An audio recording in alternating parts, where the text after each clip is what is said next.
professionals, impact on productivity and well-being. What is substance abuse? It is the harmful use of any chemical, any agent, any item that has the potential to influence the way we think, the way we feel, and therefore the way we behave. So, in a nutshell, the use of a substance in a manner that can cause harm and ultimately impair functioning of productivity is a substance abuse. High rates of substance abuse have been recorded amongst professionals, including especially civil servants, those in the healthcare industry, doctors, pharmacists, and nurses, business people, pharmacists, teachers, and indeed, as much as 15% of civil servants have been found to have the challenge of substance abuse. There's a link among stress, economic pressures, and substance abuse. High work-related stress and financial uncertainties makes people susceptible to substance abuse. Indeed, civil servants face a peculiar situation, especially in the current economic circumstances of our country. You work Monday to Friday, 8 a.m. to 4 p.m. You get salary once in a month, but you spend money every day. So the average civil servant indeed faces some economic problem, especially as it stands today. Therefore, stress and economic pressures, financial difficulties, they are greatly intertwined with the matter of substance abuse. Now, what are the issues with substance abuse? What is the impact on health? What is the impact on productivity for civil servants? Let's start by looking at the impact on health. Now, many people do not realize that substance abuse is actually a brain disease. So it's not a matter of habit. It's not a matter of indiscipline. It may start as a habit. It may start as indiscipline.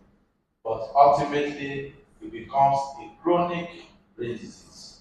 Because substances have the potential to, in the beginning, change the way our brain works, change the way our brain functions. That is why when you take a little alcohol, you may feel relaxed, you may feel more jovial, you may feel more sociable. So it's impacting on your feeling, it's impacting on the way you think, and it's also impacting on your behavior. That's why many will say they cannot dance in a party except they are taking a substance. And so substances can change the way the brain works, and on the long run, actually change the structure of the brain. That is why those who have the opportunity of having had a brain scan, if they start using the substance and they develop the brain disease associated with the substance use, if they were to do another brain scan, the scan at that time will be different from the one they did before they started using substances. So it is scientifically proven today that drug abuse is a brain disease because there are radiological evidences and other biological evidences to show that the brain of people who use substances is not the same as the brain they had before they started using substances. And so this ability of substances to change the function and the structure of the brain is the basis of the impairment in well-being and productivity that is associated with substance use. What are the physical, health impacts of substance use? Liver diseases, lung diseases, heart, lung cancer, cardiovascular or heart disease, and blood vessel diseases. And pancreatitis, hepatitis, indeed the list is endless. And then of course, what are the mental health impacts of substance abuse? The first thing that may happen to many people who use substances is addiction, where they have a compulsive use of the substance, where the substance becomes their primary interest, where every other thing is neglected, even work is neglected. Not a few students have left university because of the substance use. Not many have abandoned their wife and children. Not a few have abandoned their wife and children because of substance use. So at this point, we say the people have a problem of addiction. Apart from addiction, what are the other issues? Anxiety, like last week I talked about. The use of a substance in the beginning may help people to cope with anxiety, but in the long run, more anxiety and depression can follow. What people call madness that we call psychosis can follow. And the use of substance use is highly, a predisposing factor for suicidal behavior, deliberate self-harm, and even the ultimate, which is suicide. What are the impact on productivity? I have tried to lay the foundation already with regard to what substances can do to the that can impact on the productivity. Absenteeism. When people use substances, they are never able to take being at work seriously as they once used to. So absenteeism, because part of what happened in the substance use disease is that the people can say, let me quickly take a bottle of beer before I go to work. But because they have a brain disease, the bottle becomes 2 bottles of beer, then they may get intoxicated, and then they are not able to go to work. Or some other time, they are in a state of withdrawal. They wake up in the morning, the hands are shaking, or they feeling tired, they feeling, unpleasant mood, and so that motivation to go to work is not there. So absenteeism. Now, another issue with regard to productivity is presenteeism. So the people at work, when they can't do anything, they may be sleeping, they may be dealing with withdrawal, and so on and so forth. Or they may just be thinking of when do I get the next wrap of Indian hand? How do I get it? They are planning. How do I get the money to go to where they buy drugs and so on and so forth? So presenteeism is another problem with civil servants when it comes to substance abuse. And that is one way they can have a decrease in productivity. Decrease efficiency, you agree with me, because the brain has been impacted negatively, especially the part of the brain called the prefrontal cortex of the brain, which is the part of the brain that we use to make decisions, which is the part of the brain that animals do not have. It's greatly involved in substance abuse. And so the people, if that part of the brain is not working, efficiency is impaired. And work place conflict and even accidents is another area that substance abuse can impact negatively on civil servants. When people use drugs, there is impairment of interpersonal relationships. Sometimes they can even have what they are able to hear voices not heard by other people. They may also have own beliefs that are not correct. And so these circumstances can make them engage in frequent quarrel with their co-workers. And you agree with me, in fact, some years ago, a doctor was asked to stop working because she constantly gave overdose to children. So accident at work, in fact, some people have died at work because another person forgot to switch off something. And that person was, of course, when people are under the influence of drug, there's impairment of judgment again because of negative impact of drug on the prefrontal cortex. Again, professional reputation is affected. If you are in an office and you have a supervisor who is aware one staff is using the substance, they are likely to to take some work from that person and give to another staff. And so, if we have a colleague who is using the substance, the reputation of that colleague is dented because of that. And of course, many people have lost their job. And counseling center, we involved in a whole lot of activities ranging from handling cases. We are associated with the deans, HOD, staff advisors, course advisors, and class rep, creating awareness of the counseling center and why they need to see the counselor. And also went as far as having involving in programs that were carried out at the center with the Edo jobs, and also community programs for the primary secondary school students. But our major core mandate there was to handle cases. And today we are going to be presenting one of the cases we handled while we are at the counseling center. It's a case of an 11 years old pupil from Ekoma, and the case was referred to us by our field-based supervisor, and the social problem is depression. So our client, while growing up at the age of 2, the mom abandoned him for greener pastures abroad. So as time went on, they started noticing that the boy doesn't sleep at home, is always going out, making issues,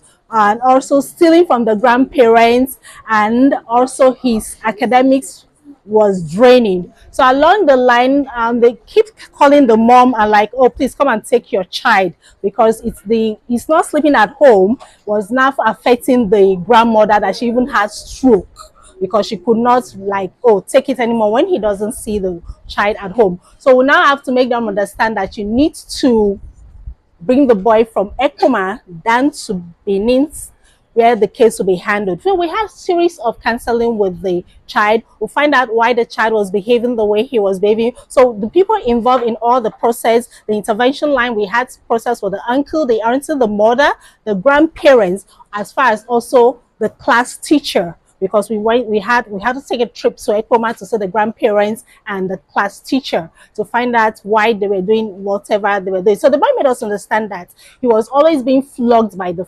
grandfather, or in the form of discipline. That at that age of 2, he felt that emptiness, that void inside of him when the mother left him. That growing up with time, he sits, he's just himself crying, teary eyes, feeling lonely, detached from everybody, which the uncle confirmed that he didn't know it was a problem. That he noticed that there are times he would just be lonely, moody, and just stay on his own, not talking to anybody. He's always crying. So they just ignored it. So that when they packed from their former house to the new place where they are right now, that was when he started his behavior. So it's like when they were before, he had a group of people that he always associates with. So now in their new place, those people are not there. So he got as far as to that places where he played games and also watch TV. They go to cinema houses and game houses. So and when we asked him, how do you get this money? He said he fetch water for Ekoma students, or he steal from the grandparents. So sometimes 3 days he doesn't sleep at home. Why? Because he's always afraid to come home, thinking that, oh, they was going to beat me and all that. So then what he would just do, just stay late at night, stay outside there. When we asked him of his results, he said he had 44 out of 44, and he was already in primary 6. So making findings, we found out that he cannot even read nor write. So the child craved to be with the mom. He said he always wanted to be with his mother. So we reached out to the mom, and the mom made us understand that fine, she left because she wanted a better life for the son and also for her parents, and she also left the child because she felt that is what would bring her back to Nigeria. And presently she's actually married to the father of our client, and they have other siblings over there so we're not like, why haven't you thought of making him coming to join you over there? So it made us understand that she has not been able to do that because he never reflected our client in her children, that she never reflected that he has a child. So we're not like, okay, don't you think you should go make findings at the embassy? Let them find out, making his mental case, his mental issue, because what we find out our client is depressed, as a case that you want him to come over and join you so that we'll be able to help him. So which she did and gave us feedback, and we told her we're going to write a recommendation letter for her. So presently, we did follow up. We submitted the case, and we submitted the case because our client's mom told us that the letter we wrote, the embassy are presently working on the letter, and they are thinking of inviting her son to come and join her over abroad. So we use the model, the CBT and RABC, cognitive behavioral therapy, changing. Thank you. Okay, it's done. You're talking of The models and the theories. That was the I thought. okay, thank you. Clap for them. So please, your questions and your observations. I hope you share this around the classroom. Always share the copies we have.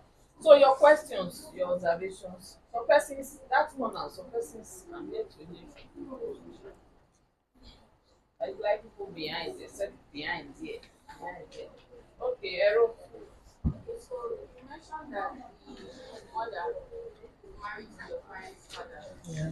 So did you also speak with the father because you only made note of the fact that you were speaking with the mother? See that the father is also not interested in the child. No, she like what she made us understand is because before you can invite a third party for any counseling session, you have to take permission from who is involved. So she made us understand that her husband is in line with what is going on. That she reports to the husband that there was no need that him wanting to come join and all that. The husband is aware of all that is going on. No, you don't enforce. No, I don't know how you do it. You don't you don't enforce. You don't enforce counseling on people, my dear. No, you don't enforce to involve him. See, she said no. No, she said no, so her wish was respected. Yes, that the man is, oh yes, is aware of everything. Especially because of what you're saying that he's in line. How are you sure he's in line? Somebody cannot speak on behalf of another person, especially when the child is involved. Just in case. Because the child is involved. The wife can't be saying she's speaking with her. It's the man who's capacitated. He's not. And I don't think he's there for long that he can't talk for himself. So you could have requested for a written consent from him, stating that whatever decision the wife is making is for both of them, not just her word.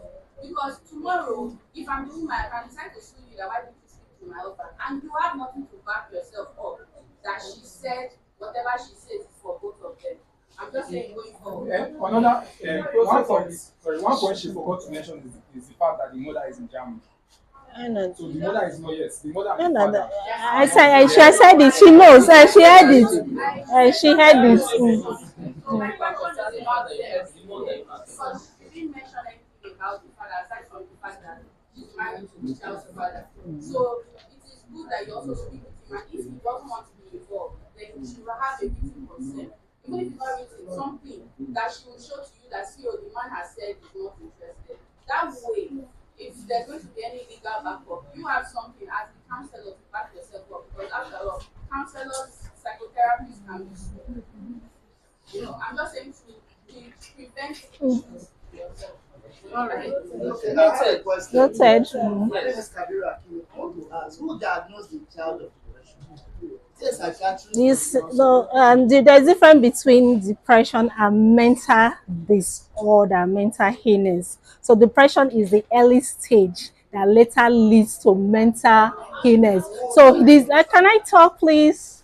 So the symptoms you are at the early stages of depression is when you find out that your client is withdrawn, keep to himself, isolate himself, don't talk to people, see less of his or herself, say as in nobody loves me, feel rejected, dejected, and feel alone. So by the time it goes to different stages, that is the latter stages is when you now start to see self-harm, harm to other persons, hallucination. So these are the stages you start to make referrals. So these hallucination stages is when you see people start to, they see things people are not saying, hear things people are not hearing, and they taste things people are not tasting, and they smell things people are not smelling. So sometimes we tend to miss it to be spiritual problem. So that is when you know that it is beyond you.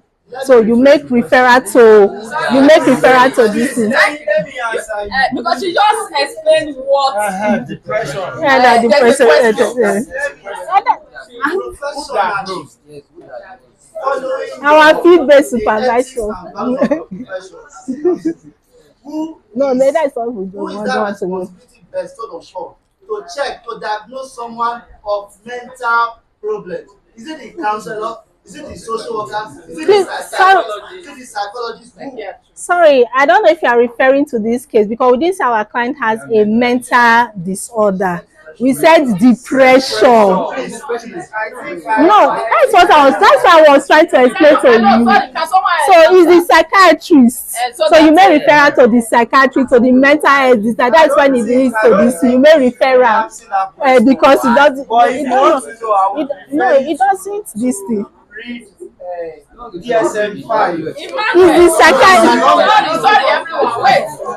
The psychiatrist, you make referral to the psychiatrist, to the mental health hospital. I hope it's not. Hello, I hope you all participated. Yes, they did. Answering, or that's why I said so much. Adenana, you are very wrong. Unprofessional, unethical. What you said. Adenana, excuse me, the philosopher. Be careful. You are a philosopher, and I told you are not a social worker. So, those your backgrounds. You must talk and act as a social worker. For you to say you are now referring them, they don't. You are equally saying he doesn't have the right to ask you that question. No. Excuse me. He even made suggestion. If you don't know what to do, you want to answer, don't talk. He even made suggestion, providing the professionals that could have diagnosed that. Is it the social worker? Is it the psychiatrist? We just expected you to just say. She said something before, which is similar to that. Maybe I'm sure he just needed her to mention who. He said feed-based supervisor. She said something like that. And he may further ask, who is this feed-based supervisor? Is it a social worker or a psychologist or psychiatrist?